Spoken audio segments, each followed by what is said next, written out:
네, YTN 라디오 황보선의 출발새 아침 3부 시작합니다. 3부에서는요.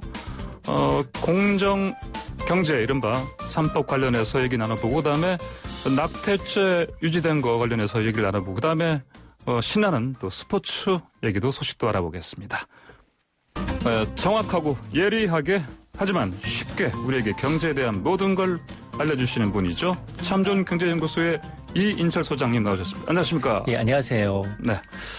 정부 그리고 여당이 상법과 공정거래법 등을 고치는 이른바 공정경제 3법 추진하고 있습니다. 우선 이 공정거래 3법 간단히 좀 짚어주시죠. 그렇습니다. 이제 공정거래 3법, 공정경제 3법 아니면 경제 3법 이 통칭하고 있는데요. 네. 요약하면 상법 개정안, 공정거래법 그리고 금융그룹 감독법 등을 말합니다. 네. 취지는 기업들의 지배구조를 개선하고 공정한 시장 질서를 확립하자라는 겁니다. 자, 이 법이 개정된다라는 의미는 그러면 어디에 구멍이 좀 있구나. 네. 공정하지가 않다라는 의미일 텐데 예를 든다면 일감 몰아주기 관행을 들 수 있습니다. 네. 10대 대그룹은 대부분 계열사 임직원이 10만 명이 넘어서니까 이들을 대상으로 한 비즈니스, 하물며 전자 인프라망 사업만 독점을 해도 네네. 한 개의 회사가 만들어집니다. 예. 근데 이런 회사의 오너를 찾아보면 오너 일가의 자녀 내진 손주일 경우가 많다는 거죠. 예, 네. 또 계열사 간 거래의 중간에 통행세를 받는 회사를 또 끼워 넣는다든가 아니면 오너 일가의 전체 회사 지분은 1%, 2% 남짓이지만 이사회를 완전히 장악합니다. 네. 지인들로 다 구성하고 있어서 정말 거수기일 경우가 많죠. 그래서 이처럼 이제 합법과 불법의 경계에서 사익을 추구하는 사주들이 아직도 있다라는 겁니다. 그래서 이제 공정거래 3법이라는 건 이 대주주의 전횡을 방지하면서 소액주주들의 권익을 보호하겠다. 그래서 기업의 투명한 의사결정 구조를 개선하겠다라는 취지인데 실은 20대 국회에서도 공정경제 3법이 발의가 됐지만 국회를 통과하지는 못했습니다. 극적으로 지난달 말 이제 공정경제 3법이 국회를 통과를 했고 특히나 이번 21대 국회에서는 여당뿐 아니라 야당도 이 법에 대해서 공감대를 표하고 있기 때문에 재계의 반발이 강합니다만 통과 가능성은 한층 높아졌습니다. 네. 이게 보면 항상 이런 관련 법안이 나오면 항상 재계는 거의 똑같이 항상 같은 모습으로 반발을 했었는데 당연히 이제 상법 개정안 특히 강하게 좀 반발하고 있지 않습니까? 맞습니다. 왜 이렇게 하는 거죠? 예. 지금 기업들은 당연히 이제 이 기업을 옥죄는 법안이다라고 그리고 이제 이 투기자본의 먹잇감이 될 수 있다라는 변론을 하고 있는데 항상 나오는 얘기 아닙니까? 맞습니다. 여당 투기자본. 예. 그렇습니다. 여당과 이제 정부의 입장은 이게 오너 일가와 기업과 별개다. 네네. 오너 일가의 전횡을 차단하자는 거지 기업 활동을 위축시키려는 일이 아니다라고 얘기를 하고 있습니다. 그래서 이 상법 개정안의 주요 쟁점은 다중 대표 소송제를 도입하겠다는 겁니다. 자, 이게 도대체 뭐냐. 자회사 때문에 모회사가 손해를 본다면 이 자회사의 지분이 없다고 하더라도 손해를 본 모회사 주주, 소액주주라도 이사진에 대해서 자회사 이사진에 대해서 소송을 제기할 수 있는 제도입니다. 한마디로 이제 소액주주들이 대주주 견제를 강화하기 위한 차원인데 물론 재계는 똑같은 이유를 들고 있습니다. 이 제도가 도입이 되면 소송 남발로 이어져서 경영에 애로가 많다라는 주장을 하고 있고 또 하나가 이제 상법 개정안의 주요 쟁점 가운데 하나가 이 총수 일가를 좀 감시 감독하는 이 거수기 감사 제도도 좀 개선해보자라는 게 들어 있습니다. 지금 체제는 이사회의 이사를 먼저 선출합니다. 그 이사 중에서 한 명을 감사로 선임하는 방식이죠. 그렇죠. 그러면 이게 최대 주주 경영진이 감사 골라서 선임하면 견제하는 역할은 축소될 수밖에 없습니다. 그래서 이 법이 통과가 되면 다른 이사들과 별도로 감사위원은 별도로 선출을 해야 합니다. 이때 이 대주주의 의결권은 아무리 지분이 많다 하더라도 의결권은 3%로 또 제한하겠다라는 내용이 포함이 되어 있습니다. 자, 이렇게 되면 이 감사위원직에 오너 입맛에 맞는 의사를 앉혀서 이 불투명한 기업 운영을 해온 이 관행을 개선할 수 있다라는 게 정부의 취지인데 네. 물론 이에 대해서도 재계는 이 투기자본과 같은 적대 세력이 네. 감사위원을 선임해서 부당하게 기업을 압박할 수 있다라고 주장을 하고 있습니다. 네.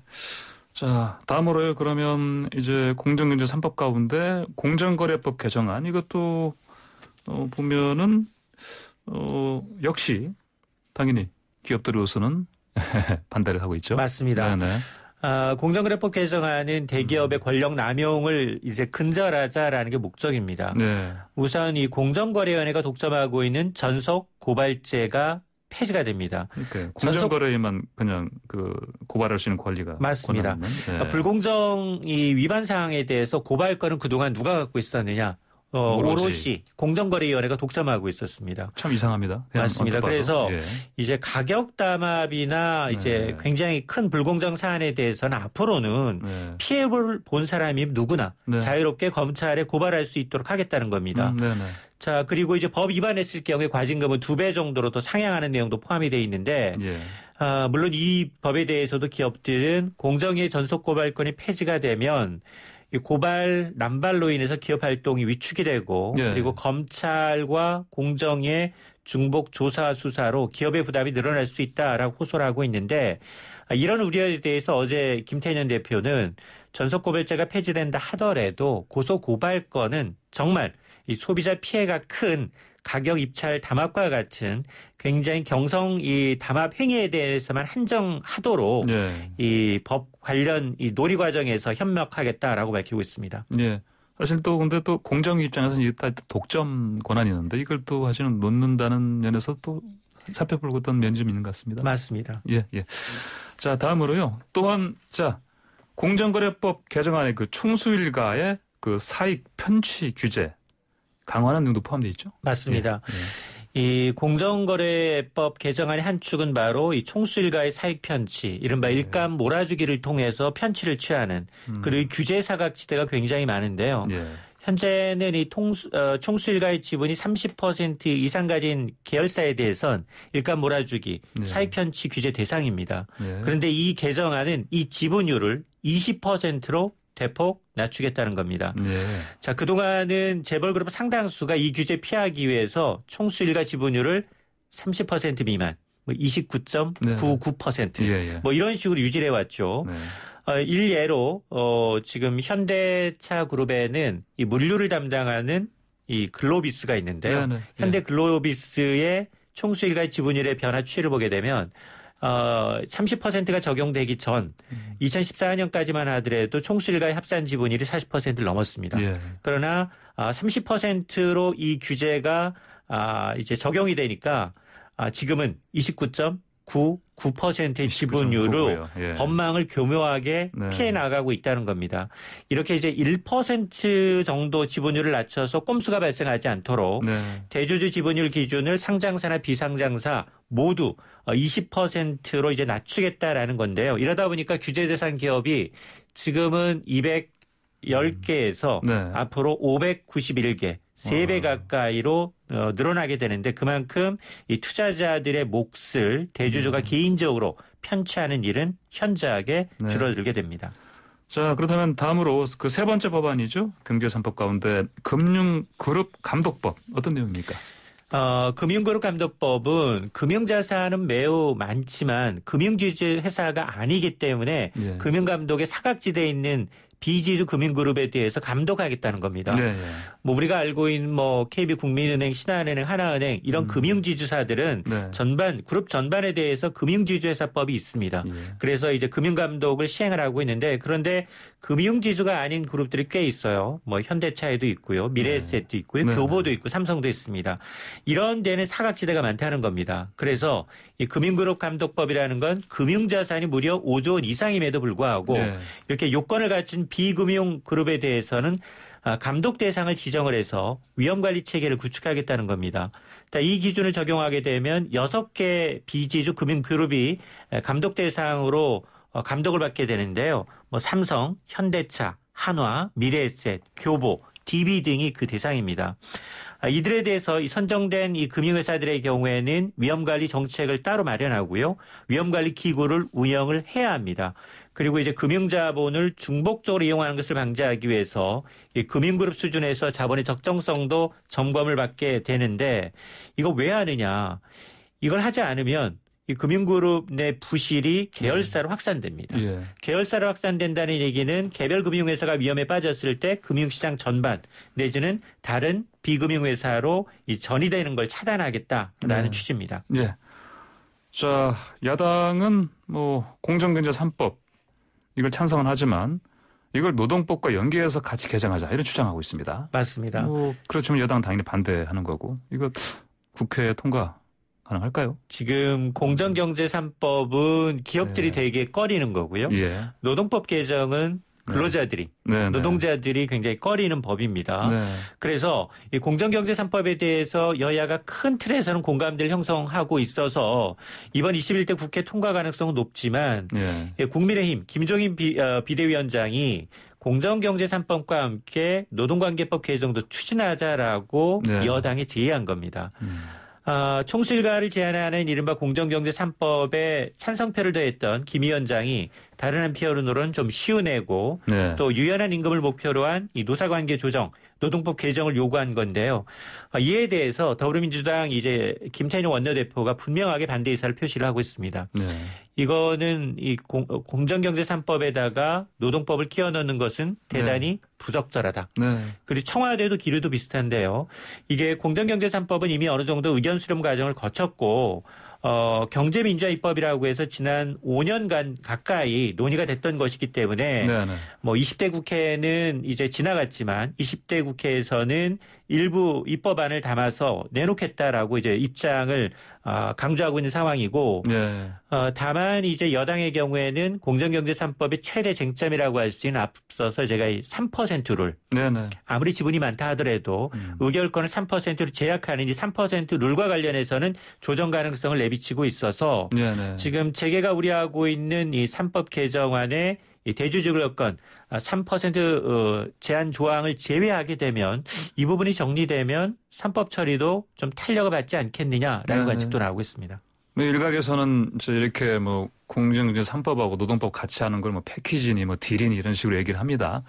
이게 이제 어떻게 보면 뭐 김종인 그 비대위원장 입장에서는 야당도 지금 어떤 경제 3법을 어떻게 보면 논란이 될 수도 있는데 그 야당의 색깔을 어떻게 보면 좀 얕게 가면서 어떻게 보면 좌클릭 할 수도 있는 거, 그렇게 볼 수 있는 건데 이런 상황에서 이제 뭐랄까 입지 자체를 어떤 이걸 통해서 뭐랄까요 이제 그 당원들이라든지 여러 어떤 이쪽 야당 쪽에서 기본적으로 갖고 가고 싶어하는 그런 부분을 좀 살려가는 그런 측면 목적이 있지 않나 이런 생각이. 재계를 대표하는 경총이 계속해서 맨 먼저 접촉한 게 김종인 비대위원장이었어요. 그러니까요. 경제민주화를 입법하셨던 분이기 때문에 이제 국민의힘과는 조금 다른 목소리를 냈는데 왜 그러느냐 갑자기.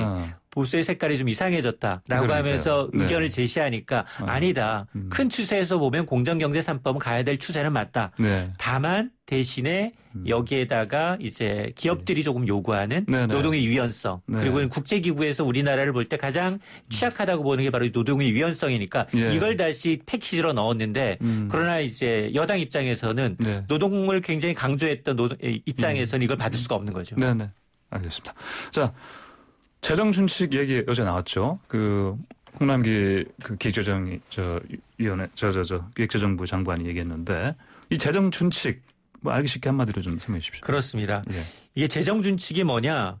한마디로 국가 부채를 일정 수준 넘지 못하도록 가이드라인을 정해서 이제 기준을 만들겠다는 겁니다. 그래서 이 국가비 상한 가이드라인을 정해놓는 건데 상한선을 정해놓게 되면 그걸 뛰어넘지 못하도록 노력을 하겠죠. 그래서 이제 재정 건전성을 유지하자라는 취지입니다. 그런데 이 재정준칙은 지금 사실은 이 코로나19 상황에서 전 세계 대부분의 국가들이 굉장히 이제 급격하게 늘어나는 부채 때문에 걱정하고 있는 부분이기도 합니다.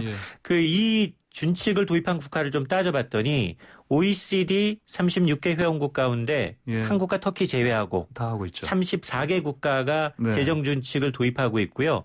전 세계로 범위를 넓히면 92개 국가가 도입을 하고 있다는 겁니다. 예. 그래서 상당수 국가가 운영 중인 재정 준칙을 정부가 뒤늦게 도입하려는 것, 뭐 우리도 이제 눈덩이처럼 불어나고 있는 나라빚, 재정 적자에 대한 위험을 더 이상 방치할 수 없다라는 판단인데, 그래서 정부가 추석 연휴 직후에 한국형 재정 준칙을 발표하는데 크게 핵심은 두 가지입니다. 예. GDP 대비 국가 부채 비율 현재 4차 추경 반영하게 되면 43.9%인데 네네. 이거 60% 이내로 관리하겠다라는 거고, 그리고 나라에는 이제 통합재정 수지가 있는데 예. 1년에 걷어들인 수입과 이제 지출을 뺀 통합재정 수지도 예. 마이너스 3%를 넘지 않도록 관리하겠다. 네. 이 두 가지를 이제 교집합이 아닌 합집합 두 개 중에 하나만 네. 이제 맞추게 되면 이제 이하로 유지하게 되면 재정 준칙을 준수한 것으로 간주하겠다라는 내용을 발표한 겁니다. 네, 좀 실효성 있을 것 같습니까?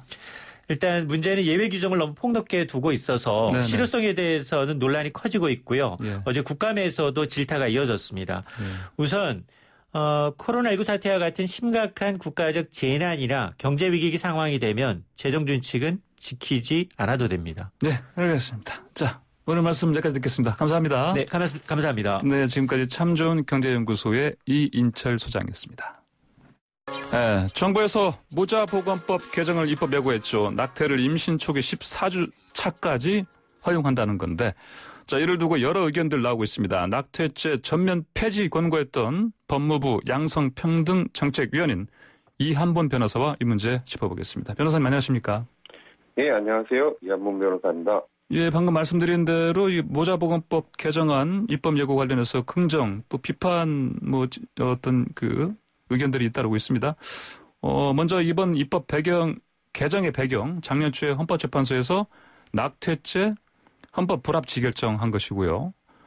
그럼 법조항 개정이 필요하다는 그 어떤 판단 때문인 것으로 보이는데 맞습니까? 예. 예. 그 모자보건법 개정안이 입법 예고된 것이 아니라 형법과 모자보건법 개정안이 입법 예고된 거고요. 아, 예. 예. 헌법재판소는 낙태죄 조항이 과잉금지의 원칙을 위반해서 임신한 여성의 자기결정권을 침해하는 위헌적인 규정이다라고 판단하고 헌법 예. 불합치 결정을 내렸습니다. 예. 이러한 헌법 불합치 결정에 따라서 2020년 12월 31일까지 낙태죄에 관한 헌법 조항을 개정하여야 합니다. 네네. 자, 그러면 이 헌법 불합치도 위헌 결정 내려지기 전까지 낙태를 한 여성에게 어떤 처벌이 내려져 왔습니까? 예, 아직 법률의 개정이 이루어지진 않았기 때문에 네네. 현재도 과거와 같이 낙태를 한 여성은 네. 1년 이하의 징역 또는 2천만 원 이하의 벌금, 또 의사의 경우에는 2년 이하의 징역형으로 처벌을 받게 되어 있습니다. 그런데 처벌이 실제로 내려지는 게 현실이었나요? 어떻습니까? 최근에 그 헌법재판소 결정 이후에는 수사기관이나 법원이 재판이나 수사를 다 중단한 상태에서 실제로 처벌은 이루어지지 않고 있습니다. 예, 그렇군요. 그러면은 자, 법무부 양성평등정책위원회에서도 이 낙태죄 개정하기 위해서 여러 논의를 했을 텐데 낙태죄 전면 폐지 정부에 공고했습니다. 자, 그 이유는 무엇이었습니까? 예, 낙태를 이렇게 처벌을 하게 되면 여성의 재생산권이나 자기결정권을 보장하는 내용, 네. 그런 내용의 법 개정 논의를 시작할 수가 없습니다. 네. 그러니까 여성의 재생산권, 자기결정권, 그러니까 여성의 권리를 보장하는 것과 낙태죄의 처벌은 함께 존재할 수가 없습니다. 왜냐하면 처벌을 하면서 어떤 그 권리를 보장을 해주겠다라는 게 모순이기 때문이죠. 네. 무엇보다도 우리 위원회에서 그런 결정을 내린 이유는 여성이 임신과 출산 또는 임신 중단을 선택할 수 있게 하고 이 과정에서 여성의 건강을 보호하기 위해서는 처벌 규정의 삭제가 반드시 필요하다라는 것에 의견 일치가 있었기 때문입니다. 예. 자, 그 위원회에서 그 임신 주수에 따라서 낙태 허용 여부를 달리해서는 안 된다. 이런 공고를 정부에 하신 건데, 근데 이제 임신 주수에 따른 낙태 여부가 자기 결정권에 그러면 유배가 될 수 있다. 이렇게 봤기 때문입니까? 예, 맞습니다. 그 임신 주수는 네. 그 임신한 여성에게 제공하는 사회 서비스의 기준, 또는 처벌을 전제로 하지 않는 다른 임신 중절 제한의 기준이 될 수 있겠지만 예. 그 임신 주수를 처벌의 기준으로 삼는 것은 아까 말씀드린 대로 여성의 권리를 침해할 수밖에 없습니다. 네. 그 임신 주수는 그 임신 전 여성의 최종 생리를 마지막 생리를 기준으로 하는데요. 예. 이 최종 생리라는 것은 실제로는 여성의 기억에만 의존할 수밖에 없습니다. 근데 그 보통 낙태를 선택하게 되는 여성은 그 계획된 임신에 의해서 하는 것이 아니기 때문에 최종 생리를 잘 알 수가 없거든요. 네. 그렇기 때문에 그 임신 주수를 기준으로 형벌을 과하는 것은 형법의 명확성의 원칙에 반하게 될 수밖에 없습니다. 네네. 네. 자, 근데 권고를 하셨음에도 불구하고 정부에서는 이걸 안 받은 거고요. 이제 반발도 나오고 있고. 근데 정부에서는 왜 권고대로 가지 않고 14주라는 이 주수 기준을 설정한 겁니까? 왜 그렇게 보십니까? 네. 그러니까 그 헌법재판소에서 그 결정 주문이 아니라 결정 이유에 보면 뭐 14주나 22주를 이유에서 언급을 해놓긴 했는데 네. 그거는 이 낙태죄 규정이 위헌이라는 것을 설명하기 위한 그 근거였을 뿐인데 이러하니까 14주에도 이런 방법이 있고 22주에도 이렇게 할 수 있는 방법이 있는데 모두 처벌을 하니까 이것은 위헌이다.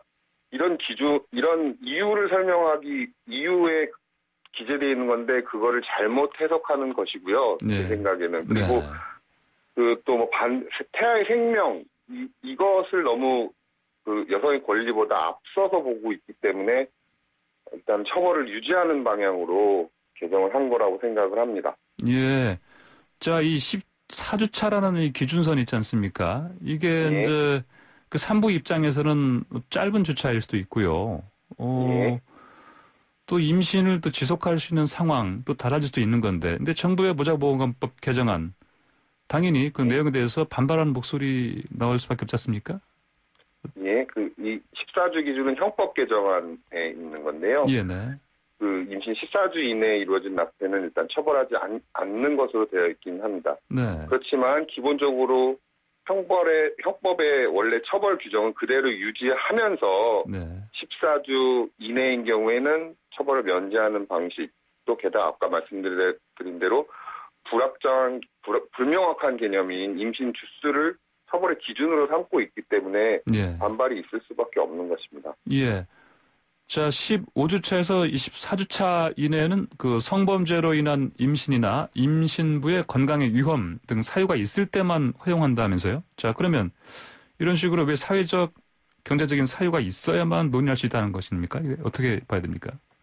예, 그러니까 정부 입장에서는 어느 정도 절충적인 입장을 취했다고 그렇게 본인들이 자평을 하고 있는데요. 그 14주나 24주는 전적으로 이렇게 태아만을 고려한 기준입니다. 그러니까 여성에 대한 고려는 전혀 없다는 것이 문제이고요. 15주에서 24주 사이에는 제한 사유를 들어서 또는 그렇고 25주 이상부터는 어떤 사유를 묻지 않고 국가가 여성의 몸을 계속 통제하겠다는 것입니다. 게다가 이러한 사회 경제적 사유는 결국 여성이 입증하여 처벌을 면해야 하는 거기 때문에 그 여성의 권리는 계속 침해받을 수밖에 없는 것입니다. 예. 그러니까 지금 뭐 헌재에서 위헌 판결 난 낙태죄에서 계속 죄를 묻는다는 건데, 근데 개정안 관련해서 또 다시 위헌 뭐 어떤 논란이 있을 수 있지 않겠습니까? 어떻게 보십니까? 예. 헌법재판소는 낙태죄에 대해서 그냥 단순 위헌 결정을 하지 않고 헌법 불합치 결정을 하였습니다. 네. 정확히 말씀드린 대로 헌법재판소가 그러니까 헌법 불합치 결정은 이제 입법 재량을 어느 정도 주는 건데요. 또 헌법재판소가 아까 말씀드린 대로 EU에서 스스로 뭐 14주, 22주 뭐 이런 기준도 언급하였기 때문에 형식적으로만 보면 정부의 개정안이 헌법재판소의 결정에 반한다고 볼 수는 없습니다. 그렇지만 헌법재판소가 뭐 결론적으로 낙태죄는 위헌이라고 결정을 했음에도 불구하고 정부의 개정안은 낙태죄를 유지하는 것이면서 또 불명확한 개념인 임신 주수를 기준으로 처벌 기준을 정했기 때문에 이후에도 유연성 다툼이 있을 수는 있습니다. 자, 또 태아 살인을 뭐 정당화하고 생명 경시 사상에 접어들게 한다. 그래서 이런 내용으로 모자보건법 개정이 이루어졌다. 이렇게 반발하는 단체들도 있습니다. 이 주장은 어떻게 보십니까? 예. 그 간통죄와 혼인빙자 간음죄가 원래 있다가 헌법재판소 결정에 의해서 폐지가 되었습니다. 그런데 간통죄나 혼인 간음죄 폐지된 것이 불륜을 정당화하고 혼인 결핍이 열렸다라고 주장하는 것과 다를 게 없다고 생각을 합니다. 낙태죄를 폐지한다고 해서 모든 낙태가 정당화되는 것도 아니고요. 생명을 경시하게 되는 것도 아닙니다. 여성들은 낙태를 선택할 때 모두들 신중하게 결정을 하고 쉽게 결정하지 않습니다. 특히 그 반대 목소리 중에 그 종교단체에서는 그 종교단체에 대한 아쉬움이 있는데요. 낙태죄가 폐지된다고 하더라도 종교에서는 자신들의 신념에 따라 뭐 낙태 반대 운동을 한다든지 아니면 여성이 낙태를 선택하지 않도록 복지를 늘려라 라는 등의 운동을 계속 해 나가야 된다고 저는 생각을 합니다. 그런데 이게 종교가 형벌로서 국민을 억압해야 한다라고 주장하고 있기 때문에 이게 매우 좀 잘못된 방향이고 그 낙태죄 폐지의 의미를 잘못 이해하고 있다고 생각을 합니다. 네네. 자, 정부가 그 입법 예고한 후에 이제 국회에서 논의하고 통과돼야 될 텐데 만약 통과 안 되면 어떤 상황이 발생합니까? 예, 그 헌법재판소 결정에 따라 2020년 12월 31일까지 법률안의 개정이 없게 되면 다음 날인 2021년 1월 1일부터 헌법상 낙태죄 조항은 없어지게 됩니다. 사라지게 됩니다. 그러니까 처벌 규정이 사라지게 되므로 일단은 낙태죄가 폐지되는 것이고요. 낙태를 형벌로 처벌할 수 없게 됩니다. 그렇다면 뭐 이게 통과 안 되는 것도 뭐 나쁠 건 없겠습니다. 예, 뭐 개인적으로는 저는 통과가 안 되기를 바라고 있습니다. 예, 차라리 이럴 바에는 통과 안 되는 게 낫겠다. 자, 또 그 민주당 권인석 의원은 낙태죄 전면 폐지 발의하겠다 밝혔습니다. 이 소식 들으셨죠? 예. 이거 뭐 어떻게 보십니까? 그러니까 이 정부의 그 개정안이 나오게 된 이유는요. 사실 그 헌법재판소 결정이 있은 다음에 1년이 넘도록 국회에서 뭐 낙태죄 개정안에 대해서 개정안도 없었고요. 딱 하나 있었는데 이제 그 회기 종료로 폐기됐고요. 그 논의도 없었고 개정안도 뭐 발의가 되지를 않았었습니다. 그래서 한마디로 그 문제를 정부가 어쩔 수 없이 나선 면이 있거든요.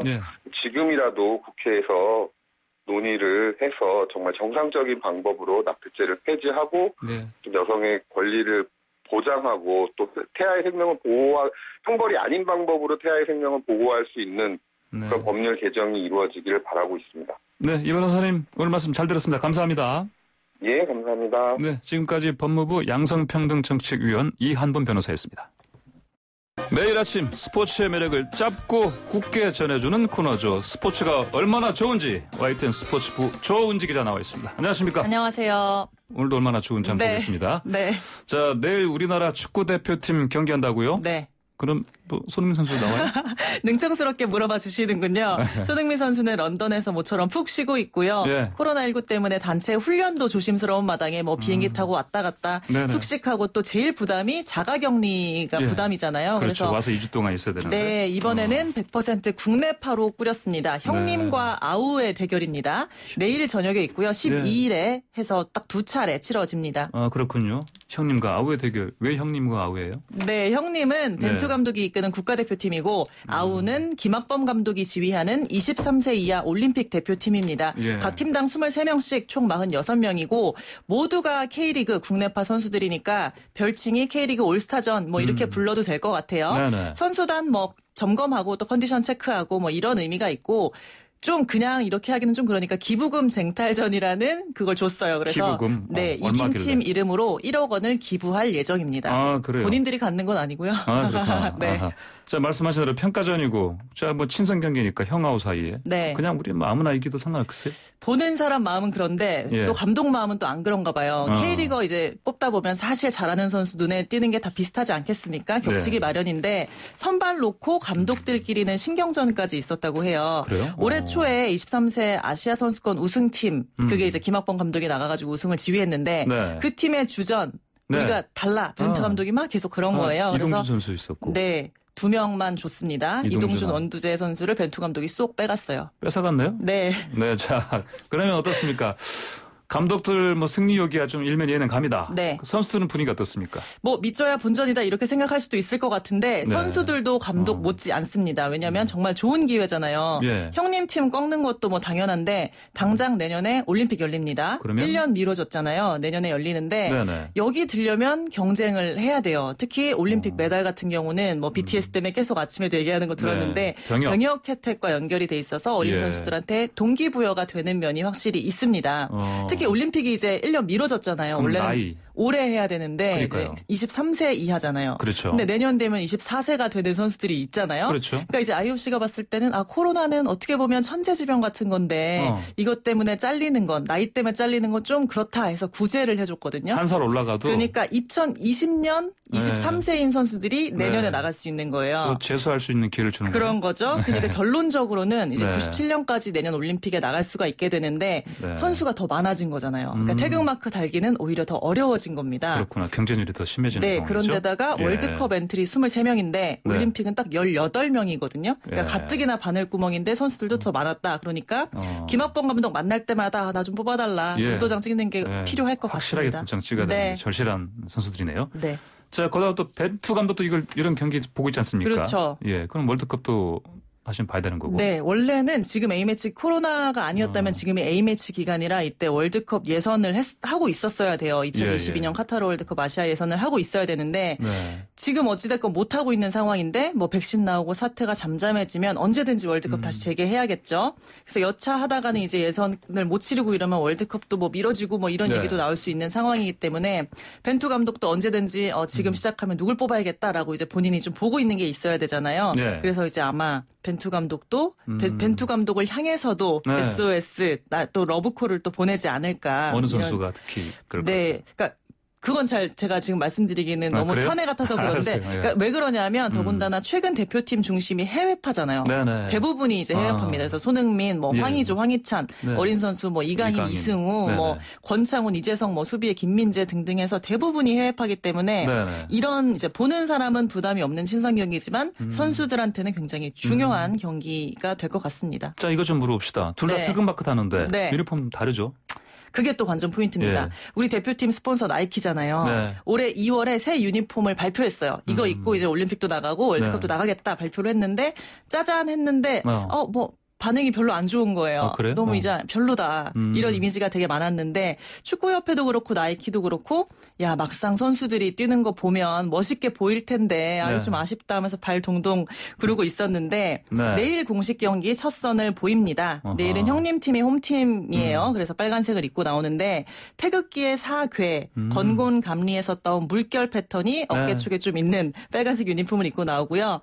동생팀 그러니까 어웨이 유니폼은 백호 우리 팀의 그 마스코트잖아요. 네. 하얀 호랑이에서 영감을 받은 얼룩무늬 달고 네. 나옵니다. 월요일 경기 때는 두 팀이 네. 바꿔서 입고요. 네, 내일 경기 유니폼 관전 포인트 기억하겠습니다. TV로 봐야 되죠? 예. 네, 내일 8시 고양 종합운동장에서 무관중으로 열리고요. MBC에서 중계합니다. 네, 자 오늘 알면 얼마나 좋은지 모를 스포츠 소식 네. 여기까지 듣겠습니다. 감사합니다. 감사합니다. YTN 스포츠부 조은지 기자였습니다. 네, YTN 라디오 황보선의 출발새 아침 3부 여기서 마치고요. 잠시 후 4부로 돌아옵니다. 성차별도 있는 것 같아요. 임금도 여자랑 남자랑 많이 차이 난다고 어쨌든 통계적으로 나오고 있으니까 직급도 있고 저희 승진할 때도 문제되는 게 많다고도 많이 들었고 요즘에 아이들 사이에서도 아파트 뭐 브랜드라든지 사는 곳 뭐 임대 아파트 이런 거에 따라서 서로 자기들끼리 등급을 나눠가지고 차별하고 그 어른들부터 좀 바뀌어야 되지 않나. 권력에 대한 차별이 제일 심하죠. 돈 가진 사람과 안 가진 사람의 그런 차이. 작은 법을 어겨도 불안하잖아요. 근데 가진 사람들은 안 그렇잖아요. 언제든지 내가 힘으로 그거 다 막을 수 있고 그거 다 정리할 수 있고 그러니까 가진 사람이 인식을 바꿔야죠. 깨우쳐서 달라지지 않으면 바꿔줄 수가 없죠. 아무리 발부둥 쳐도 그렇잖아요. 회사 다니는 회사원이지만 여전히 학벌이 조금 회사 들어와서도 학벌로 라벨링이 붙는 그런 느낌을 좀 받는 것 같아서 그리고 학연 지연도 약간 그런 것들이 좀 많이 없어져야만 좀 학벌에 대한 인식이 개선되지 않을까 그렇게 생각하고 있습니다. 제가 봤을 때 그 육아휴직 주는 것도 잘 못 쓰신다고 하더라고요. 그런 차별. 그 장애인 차별할 때 가장 큰 문제점이 틀리다라고 생각을 하는 거거든요. 그런데 다른 거예요. 장애인은 장애인들의 모습이 있고 그런 차이를 이해를 하는 것이 결국은 차별을 조금이나마 줄어들 수 있을 것 같아요.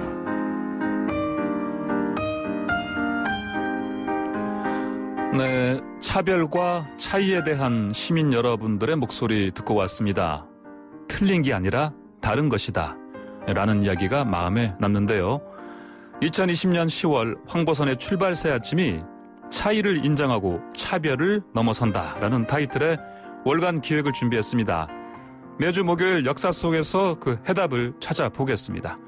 이번 개편으로 새단장한 코너 사적인 아침에서 국사편찬위원회 정대훈 편사연구사와 함께 생각을 나눠보겠습니다. 어서 오십시오. 네, 안녕하세요. 자, 말씀드린 대로 개편 맞아서 자 특집 준비하셨습니다. 네, 개편을 맞아서 네. 새로운 마음으로 네. 야심차게 기획을 준비해봤는데요. 네.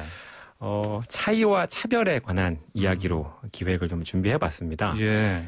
지금 한국 사회에도 구성원들 안에서 다양한 문화와 다양한 정체성을 다들 가지고 계시잖아요. 예. 이제 그러다 보니까 나와 차이가 있는 사람들과 함께 이제 어울려 살아가는 방법을 배우는 게 지금 우리 사회 구성원들에게 이제 주어진 과제라고 할 수 있을 텐데, 예. 저도 좀 그런 과제에 맞춰서 거기에 도움이 될 수 있는 좀 역사 이야기를 좀 몇 가지 준비를 해봤습니다. 네. 그래서 오늘은 첫 번째 시간으로요. 네. 차이, 그러니까 나와 다른 문화를 만났던 이야기 예. 준비를 해봤는데요. 그 주인공은 바다로 떠났다가 네네. 천신만고 끝에 집에 돌아온 어느 조선시대 사람의 이야기. 조선시대의 로빈슨 크루소. 조선시대의 로빈슨 크루소. 네, 문순득이라는 사람의 이야기를 준비해봤습니다. 문순득. 네. 아하. 자, 이게 문순득이라는 이름 이게 청취자들한테는 낯선 이름인데, 네. 자, 또 로빈슨 크루소로 가셨어요. 네. 그러면 이분이 당연히 바다를 떠돌는 어떤 고생을 기본적으로 하셨겠습니다. 네, 맞습니다. 네. 이 문순득이라는 분은 이제 조선시대에 살았던 분이고요. 네.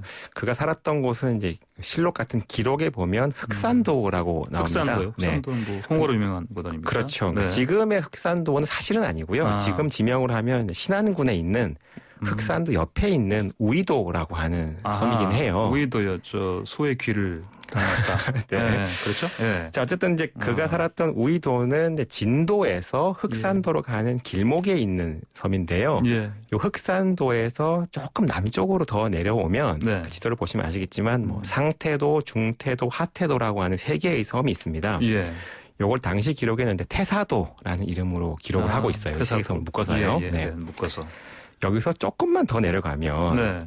예전에 타방송사에서 차승원 씨가 네네. 밥 3끼 해 드셨던 만제도가 있는데요. 만제도가 그쪽이구나. 네, 그렇습니다. 예. 어쨌든 이 문순득이라는 분이 이제 우이도에서 태사도로 가셨는데 네. 이 간 이유가 이 문순득이 원래는 이제 홍어를 내다 파는 상인이었다 그래요. 예. 뭐 흑산도니까 당연한 선택일 수도 있죠. 예. 이렇게 떠난 게 1801년 12월입니다. 1801년 12월. 네, 이때 우이도를 떠나서 태사도로 갔다가 태사도에서 돌아오는 길에 풍랑을 만납니다. 풍랑을 만나서 이제 길을 잃고 표류를 하게 되는데요. 뭐 운이 좋아서 조금만 내려가서 제주도로 갔으면 좋았겠지만, 그렇죠. 제주도를 벗어나서 하염없이 남쪽으로 흘러 가서 거의 뭐 열흘 가까이 표류를 하셨다고 하는데요. 그렇게 해서 지금의 오키나와죠. 오키나와요. 네, 그 당시에는 류큐라고 불렀는데요. 네. 오키나와까지 이르게 됩니다. 오키나와까지. 네. 정말 해외네요, 그러면? 이게 지도를 보시면 정말 멀리 간 거거든요. 아니, 그럼요. 예. 네. 오키나와는 뭐 사실 일본 내에서 완전히 진짜 너무 많이 떨어져 있는. 오키나와는 사실은 보면 타이완, 대만 아니면 필리핀. 그렇죠. 그쪽 가는 와중에 중간에 한 가운데 껴있는 데 아닙니까? 네. 네네. 그렇게 해서 그 문순득 일행이 천신만고 끝에 오키나와에 도착을 하게 되는데요. 이때가 해를 넘긴 1802년 1월 29일이었다고 그럽니다. 12월에 떠나서 표류를 하다가 이듬해 1월 말. 네. 그 당시 이제 오키나와 사람들이 이 문순득 일행에 대해서 굉장히 호의적이었다고 그럽니다. 먹을 것을 주고 뭐 살 수 있는 집까지 제공을 했다고 하는데요. 근데 이제 이때 이 앞뒤 정황들을 보다 보면 이 문순득은 굉장히 좀 머리가 영리하고 네. 성격도 굉장히 개방적이었던 것 같습니다. 예. 그 오키나와 사람들하고 잘 어울리고 그 현지 말도 열심히 예. 배웠다고 하면서 하는데요. 예. 이제 그러면서 고국으로 돌아갈 방법을 좀 찾았다고 합니다. 아, 그래요? 예, 그 알아본 결과 이 류큐, 이 오키나와에서 중국으로 떠나는 조공을 바치기 위해서 네네. 떠나는 배가 있다는 정보를 얻고 그 정보까지 얻어내고 네, 예. 요거를 타고 네. 중국으로 가서 조선으로 오면 되겠다라는 네. 생각을 한 거죠.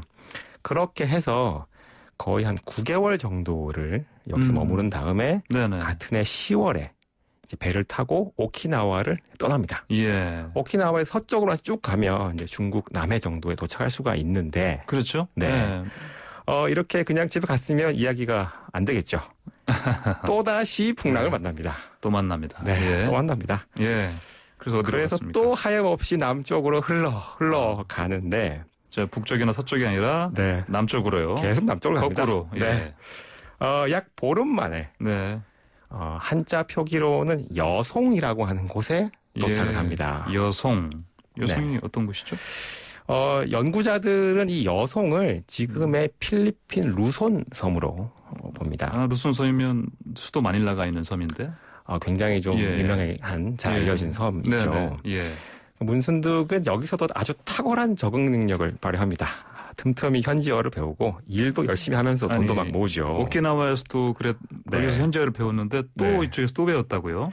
기본적으로 네. 굉장히 영리하고 네네. 성격도 아주 활달하고 개방적인 사람이었던 것 같습니다. 네네. 물론 이제 이 상황에서 다른 일행들과 뿔뿔이 흩어진다든지 하는 여러 가지 우여곡절이 있긴 합니다만은 다시 문순득은 루손섬에서 네. 9개월 만인 네. 1803년 8월 정도에 지금의 마카오로 가는 배에 오르게 됩니다. 마카오요. 네. 네.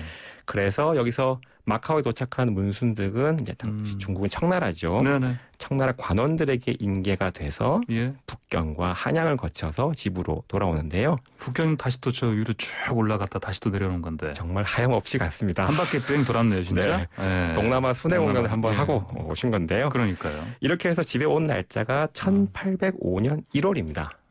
만 3년 이상이 지난 시간이죠. 그렇네요. 네. 정말 로빈스 크루스 못지 않네요. 이 로빈스 크루스는 물론 이제 무인도 있었지만은. 네, 그렇죠. 근데 이제 정말 아까 얘기하신 것처럼 한 바퀴 다 돌았는데. 네. 대단한데요, 이거? 사실 문순득 이야기는 예. 집에 돌아온 다음이 조금 더 중요합니다. 왜 그렇습니까? 왜냐면 이 문순득이 처음 표류를 하던 1801년 그 시점에 네. 같은 시점에 제주도에서 어떤 일이 있었냐면 제주도에 정체불명의 외국인 5명이 표류를 합니다. 네네. 그런데 이 사람들 전혀 말이 통하지가 않아서 예. 이 사람들을 어디로 돌려보내야 되는지 어디서 온 사람들인지 정체가 뭔지 전혀 조선이 알지 못하는 상황이었습니다. 중국 쪽이 아닌 건 분명히 했겠네요. 그렇죠? 네, 대략 외모를 보니까 중국은 다 일본인은 아니고 말도 안 통하는데 그러니까요. 어딘지 모르겠다. 정말 난감해하는 상황이었습니다. 근데 그 당시 실록을 보면 조선 조정이 이걸 굉장히 난감해하는 상황들이 잘 기록으로 남아 있는데요. 그래서 심지어 무려 8년 동안 8년이요? 네. 집으로 돌아가지 못하고 이 외국인들이 조선에 머무르고 있습니다. 묶여 있었네요? 제 생각에는 이 사람들 좀 우리말 좀 배우지. 그러니까요. 8년이면 그냥 조선말 배우는 게 빠를 것 같은데. 우리가 보통 보면 대학 가서 전공한답시고 고작 4년 배우지 않습니까? 그렇습니다. 그래 가지고 사회나에서 막 들이미는데.